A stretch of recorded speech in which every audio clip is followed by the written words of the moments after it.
Technology और business की इस जुगलबंदी में महिलाएं कहां हैं? अपना खुद का कारोबार करना महिलाओं के लिए भी नई बात नहीं है और बेंगलुरु जैसा शहर इन महिलाओं को मौका देता है अपने इस हुनर को चमकाने का। कैसे बना रही हैं कुछ एंटरप्रेन्योर महिलाएं स्टार्टअप की इस दुनिया में अपना नाम, ये जाना हमारी सहयोगी हर्षदा सावंत ने। CNBC आवाज बैंगलोर में, और हम सब जानते हैं बैंगलोर देश का एक स्टार्टअप हब है। सिलिकॉन वैली ऑफ इंडिया इसे हम कहते हैं। यहाँ पर हर रोज लगभग एक नई कंपनी शुरू हो रही है।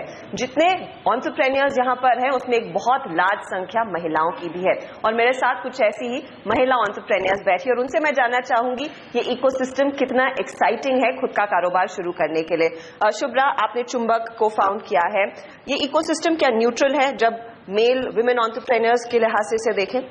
बिल्कुल, मुझे ऐसे लगता है कि ये फील्ड में आदमी या औरत उसके बीच में कोई डिफरेंस नहीं है।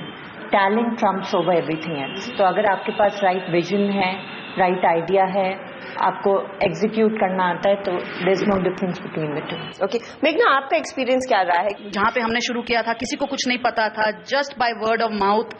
हमारे 13 साल हो गए हैं और इधर, और it's really been very interesting. बीच में हमने हैदराबाद में थोड़े सालों के लिए कुछ शुरू किया था, बट उधर ऐसा कम्युनिटी नहीं है। इनफैक्ट तरुण, आपका भी एक्सपीरियंस यही था कि आप मुंबई में बहुत सालों तक रही थी, लेकिन अगर आपने कारोबार शुरू करने के बारे में सोचा, बैंगलोर आई, तो क्या इकोसिस्टम में क्या अलग था? बैंगलोर में कितना आसान था आपके लिए ये पहला कदम लेना? मेरे लिए बैंगलोर बहुत अच्छा रहा है, बिकॉज मेरे पास सिर्फ एक आइडिया था जब मैं यहाँ आई थी, और था कि मुझे ये करना है, बस दैट्स इट। बाकी कैसे करना है, क्या करना है, वो मुझे नहीं पता था। तो यहाँ पे आके हमें इतनी अच्छी मेंटरशिप मिली, right from starting stage to growth phase to expansion phase, and people are willing to help. यहाँ पे हेल्प मिलना बहुत आसान है, और इनफैक्ट यही काम रुचि भी कर रही है। रुचि, आपका जो नेटवर्क है, हर एंटरप्रेन्योरल नेटवर्क, कितनी महिला एंटरप्रेन्योर्स के साथ आप लोग काम करते हैं और किस तरह का एडेड सपोर्ट आप दिलवाते हैं विमेन एंटरप्रेन्योर्स को?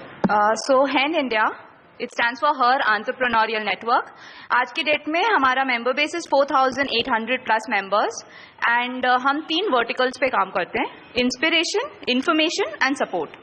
इंस्पिरेशन में हम सेशंस करते हैं जहाँ पे हम विमेन एंटरप्रेन्योर्स को लेकर आते हैं जो अपने स्टोरीज शेयर करें। इंफॉर्मेशन इज, जैसे अभी तरुण ने शेयर किया, कि बेसिक्स नहीं पता होते कि बिजनेस तो शुरू किया है बट अभी HR को संभालना है, अभी फाइनेंस को संभालना है, तो कोई टेक्निक समझाते तो शायद आप वो कर लोगे। तो दैट इज इन्फॉर्मेशन बिट। तो एक्चुअली हमने सेशंस किए हैं on photography for business at home, हमने सेशंस किए ऑन कैपिटल वर्किंग। सपोर्ट में हम जो what we bring on the table is mentoring programs for women entrepreneurs in their space. Challenges आमतौर पर क्या होते हैं? क्या scaling is a big problem, and is it neutral for both male entrepreneurs as well as women entrepreneur at this point in time? Yes, scaling is the main problem, and actually business problems are same. For man and women there is actually no difference. Only difference as a women entrepreneur जो table पे आती है is हमारी upbringing ऐसे की गई है कि women के दिमाग में ये भर दिया गया है कि आपने पहले घर संभालना है या आपने पहले फैमिली संभालनी है। लेकिन क्या आप लोगों ने वैसे किया है कभी? बिजनेस को छोड़कर फैमिली पर फोकस ज्यादा करे, दूसरी चीजों पर ज्यादा ध्यान दिया है? और इसको कैसे आप बदलेंगे? बिजनेस के लिए you have to make profit, otherwise it is an NGO। ये अगर आपको एक चीज समझ में आ गई, उसके बाद यू कैन मूव फॉरवर्ड।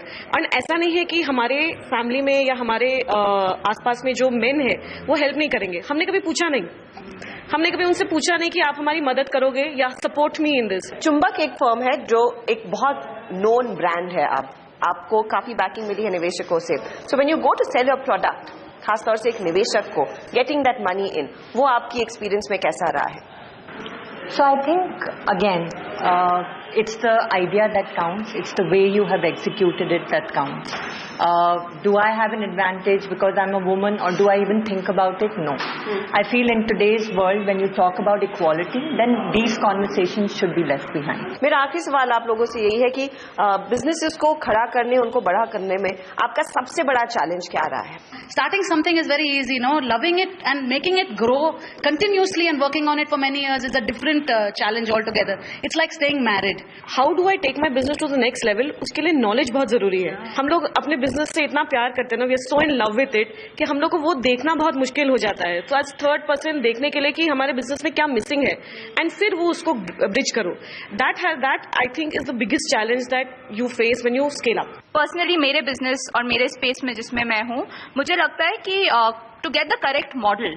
हम एक ऐसे स्पेस में जहाँ पे हमें पता है कि इन्फॉर्मेशन फ्लो होना चाहिए, but at the same point in time the company should be self sustainable.